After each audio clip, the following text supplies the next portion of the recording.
පොඩ බලමුකෝ අපි විශ්ල මේ වැඩ ටික කරගන්න.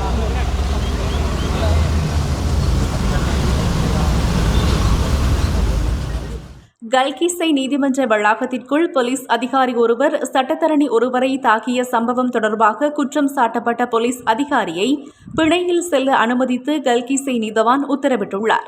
இன்றைய தினம் கல்கிஸ்ஸை நீதவான் நீதிமன்றத்தில் குறித்த வழக்கு விசாரணைக்கு எடுத்துக் கொள்ளப்பட்ட போதே இந்த உத்தரவு பிறப்பிக்கப்பட்டுள்ளது. இதன்போது முன்வைக்கப்பட்ட வாதங்களை பரிசீலித்த பின்னர் கல்கிஸ்ஸை நீதவான் பசன் அமரசேன சம்பந்தப்பட்ட கான்ஸ்டபிளை தலா 1 லட்சம் ரூபாய் பெறுமதியான 2 சரீர பிணையில் செல்ல அனுமதித்து உத்தரவிட்டார். சம்பவம் நடந்த நேரத்தில் சட்டத்தரணி குணரத்ன வன்னிநாயக்க போலீஸ் அதிகாரியை தகாத வார்த்தைகளால் திட்டியதாக மற்றொரு பி அறிக்கை மூலம் போலீசார் நீதிமன்றத்திற்கு அறிக்கை சமர்ப்பித்துள்ளனர்.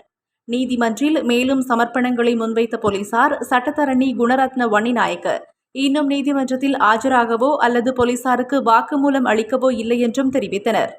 எவ்வாறாயினும் பிணையில் விடுவிக்கப்பட்ட போலீஸ் கான்ஸ்டபிள் நீதிமன்றத்தை சுற்றி கூடியிருந்த ஒரு கூட்டத்தினரால் தோளில் சுமந்து செல்லப்பட்டார்.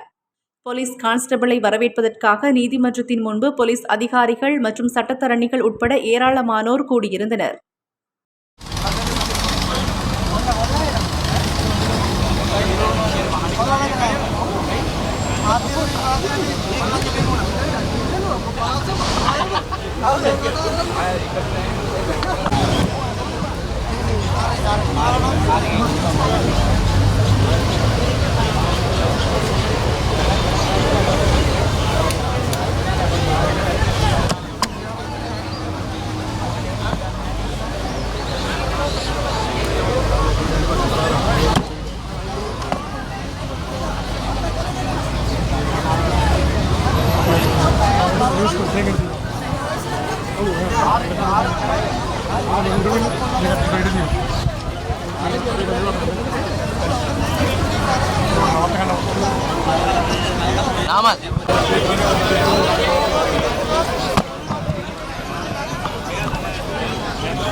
Terima kasih.